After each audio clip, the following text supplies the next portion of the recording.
Hello students, welcome to Vidya institute. Case study करेंगे based on magnetic effect of current. काफी important case study है, ध्यान से समझेंगे।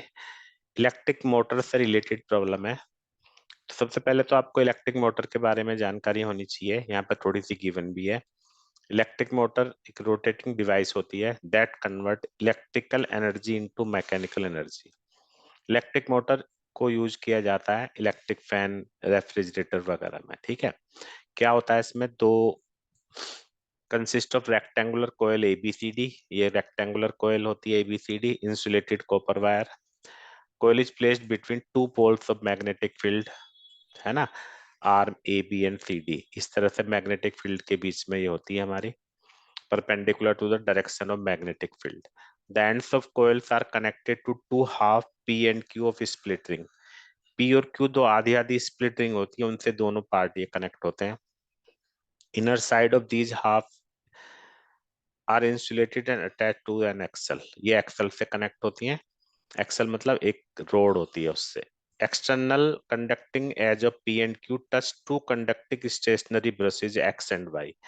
फिर ये एक्स और वाई से कनेक्ट होते हैं ब्रशेज जो होते हैं, जो करंट की सप्लाई करते हैं इसको, है ना, एज शोन इन फिगर। तो फिगर में गिवन है, इसके बारे में कुछ बातें और बताई गई हैं कि इलेक्ट्रोमैग्नेट ली जाती है in place of permanent magnet, और सॉफ्ट आयरन कोर से बनी होती है हमारी ये जो इंसुलेटेड कॉपर या रेक्टेंगुलर जो कोयल है। तो कुछ क्वेश्चंस का आंसर देंगे। पहला क्वेश्चन है, इनमें से इनकरेक्ट आंसर बताने हैं आपको। कौन से इनकरेक्ट स्टेटमेंट? पहला, split ring are use to reverse the direction of electric current. Split ring जो है करंट की डायरेक्शन को रिवर्स करने के लिए नहीं होती है, उसके लिए तो कम्यूटेटर होते हैं।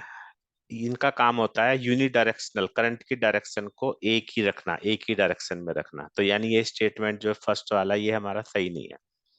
स्प्लिट रिंग को कम्यूटेटर भी बोलते हैं, ये भी गलत बात है। कम्यूटेटर अलग चीज होती है।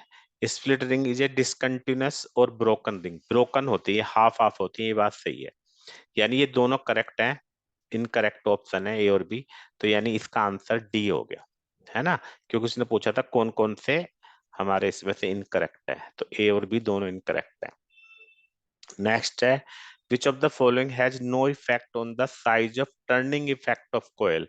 कोयल के टर्निंग इफेक्ट को क्या चीज यहाँ पे इफेक्ट नहीं करती है? Amount of current. Amount of current करता है, क्योंकि ज्यादा करंट होगा तो ज्यादा कोयल मूव करेगी।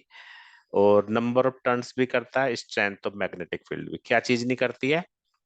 Direction of current. करंट का डायरेक्शन क्या है, इस बात पे कोई फर्क नहीं पड़ता है कोयल के टर्न होने से, टर्निंग इफेक्ट पे। तो ऑप्शन बी हमारा यहाँ पे सही होगा। ठीक है, ऑप्शन बी सही हो गया। तो नेक्स्ट पार्ट पे आते हैं। When the current is switch on electric fan mechanical energy chemical energy में कन्वर्ट होती है। ऐसा नहीं है, इलेक्ट्रिकल एनर्जी मैकेनिकल एनर्जी में कन्वर्ट होती है, यानी ऑप्शन बी सही हो गया। Electrical energy to mechanical energy, सही है। नेक्स्ट है, an electric motor device that make contact with the rotating ring and through them to supply the current. Electric motor किसके कॉन्टैक्ट में रहती है? रोटेटिंग रिंग्स किसके कॉन्टैक्ट में रहती है? जो करंट की सप्लाई होती है ब्रशेस के कॉन्टैक्ट में रहती है। ऊपर ही बता दिया था आपको मैंने, ब्रश का काम होता है करंट की सब करंट देना। ठीक है, नेक्स्ट है, in electric motor the direction of current in the coil change once in each half rotation. क्योंकि पूरा एक रोटेशन में दो बार करंट की डायरेक्शन चेंज होती है। तो हाफ का मतलब जब ये जो कोयल है ये वर्टिकली हो जाती है, ऐसे सीधी हो जाती है, तो उस टाइम करंट की डायरेक्शन चेंज होती है आधे रोटेशन पे। तो यानी आंसर कितना हो गया हमारा? Half rotation. तो ये क्वेश्चन था मैग्नेटिक इफेक्ट ऑफ करंट के से रिलेटेड। सीबीएसई एग्जाम 2023 में आ सकता है, बहुत इंपॉर्टेंट क्वेश्चन है। Thank you very much.